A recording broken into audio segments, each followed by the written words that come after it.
Hey there, Lincoln County. This is Dr. Allen coming to you this week with our core communication for December the 8th, 2023. Hope you've had a great week. This week we want to brag on two of our employees that made their way to Raleigh. They were invited to our State Board of Education meeting to present about some of the great things that are going on in Lincoln County schools. Dr. Belcher, our Associate Superintendent, and Ms. Heather Myers, our Director of Enrichment and Remediation, both presented about our advanced placement score improvements over the last year. Proud of all of our teachers and our students for their work to make that presentation possible. Great job. I also had a chance to present at Pinehurst this week to a group called NC PAPA, Principal and Assistant Principal Association meeting. It was a great opportunity to, again, brag on Lincoln County and what we're doing to the rest of the state, and I appreciate all that attended NC PAPA's workshop this week. I was lucky enough to also participate in mock interviews at Pumpkin Center Intermediate on Friday, as well as Asbury mock interviews last week. So just want to put that out there because we've got great things going on with our community partners coming in and helping our students get ready for what it is, what it's all like to go through an interview and how they can practice their public speaking and good communication skills. So I appreciate all of the rest of the folks that joined me in those two opportunities to support our kids. This week, on Thursday, we kicked off our volleyball and wrestling middle school playoffs. The championships will be played next week on Tuesday. Hopefully, next week I'll be able to have in our video a chance to recognize some of the middle school Tri-County champions on Tuesday when they compete for the finals.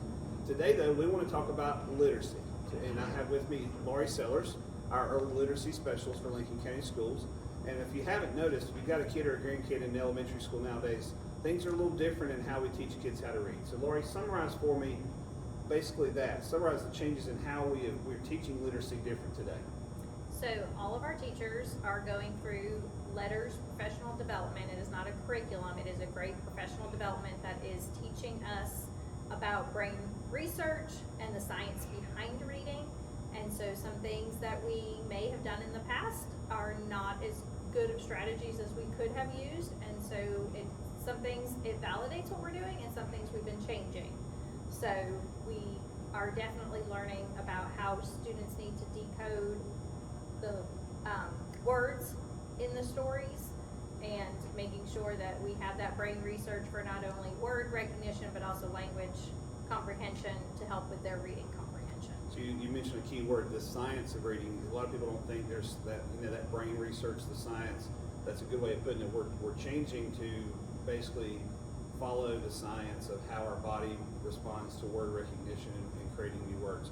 So what can parents do to support, because people our age, people who are parents, didn't go through learning how to read in the way we're doing. How can they support their kids at home?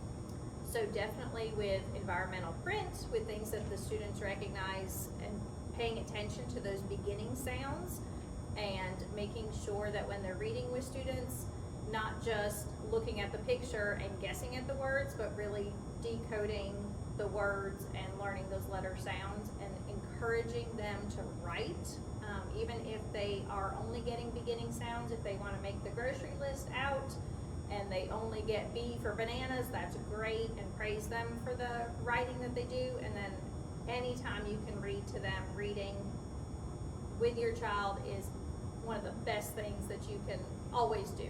Why do you think North Carolina changed this approach of how we teach reading? I think the science of reading it's nothing that's brand new. Some of this research has been since the 90s, but just bringing all of it to the forefront and really looking at what we've been doing has helped some students, but it is definitely not helping all students. And so we want to make sure that we are helping all students so that we have readers and not have this gap by the time they get to third grade and students are still struggling with reading. We want to make sure we have a solid foundation to get kids ready for the rest of their lives. Okay. And so what kind of resources do we have available to parents and to kids from that pre-K to second grade group, or that third through fifth grade group? So for the teachers, like I said, they've all been going through this professional development. That is amazing. And then we have the digital initiative on our website that has strategies for pre-K and up that parents can access. Teachers are now using more decodable text instead of leveled text. That's also a big shift that we have, and so the students are able to have success with decoding those words. So teachers are learning new strategies and using new strategies for making words and reading with students. So you said, so check out our website, we'll have some of that information, or we do have that information linked for parents to have a quick access to those resources. How has this training changed you professionally? In a way, I was frustrated because I have my master's in reading and felt like this is what I needed years and years ago. Because as a kindergarten teacher, I felt like reading was one of the biggest things I had to do, is teach them how to read. And so knowing some of this research has been out there, it's frustrating that we haven't had it earlier, but having it all now is, it's kind of like a breath of relief. There's things that are validated that we've been doing that we will continue to do, but then there's things that we are changing now, and some of that's hard because some of us have had really good success with things, or we thought we had good success with things in our classrooms, but really changing now what is best for all kids. So it's been amazing. It really has been great. Definitely want to appreciate all of our teachers for making that heavy lift with this training. It's a 2-year training that they've gone through, and it's an intensive training. It's a lot of people equate that to another master's degree, and so you think about doing that with a full-time job with a family, and it was all mandated. Our people have done well with their response to this opportunity to grow professionally and to make your child a better reader. Look forward to opportunities. So Laurie, think about the kids that are going through this today. We're only in year 2 of this. What is your hope by the time these kids graduate high school that have gone through this change of how we teach them how to read? That by the time they are in later elementary and middle school and high school, that teachers will not have the huge gaps that are currently there of students that aren't able to read, and they can't keep going back to fill in those gaps because they've got to try to move on with their curriculum so that students will be more college and career ready. That's it. College and career ready. We're trying to do everything we can to make sure that happens for the next generation. Thank you, Laurie, for your insight. And definitely check out our website for those details about literacy resources. So a couple of announcements coming up. Parents, remember on December 15th through the 21st, we have our end of course exams for our high schools. They will be, the schedule for that is also posted on our website and on social media. You need to know where your high school kid's going to be and what day and what time. The Frosty 5K for our Lincoln County YMCA is coming up on the 16th. It is at the Gaston College Lincoln campus. Starts times early in the morning, so if you're interested in that, sign up with the YMCA. Our winter break is December 22nd through January the 5th for our students. Definitely look forward to having that break. A couple of things that are coming up over the Christmas break you may want to tune into. You may want to come and cheer and support. We have the Lincoln High School Wrestling Reindeer Rumble. That's a lot to say. It's coming up on the 22nd at 8 a.m. at Lincoln High School.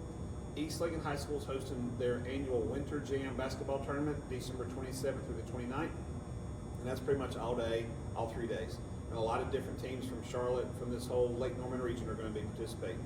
North Lincoln High School will be hosting this year's People's Bank basketball tournament the 27th through the 29th as well at North High.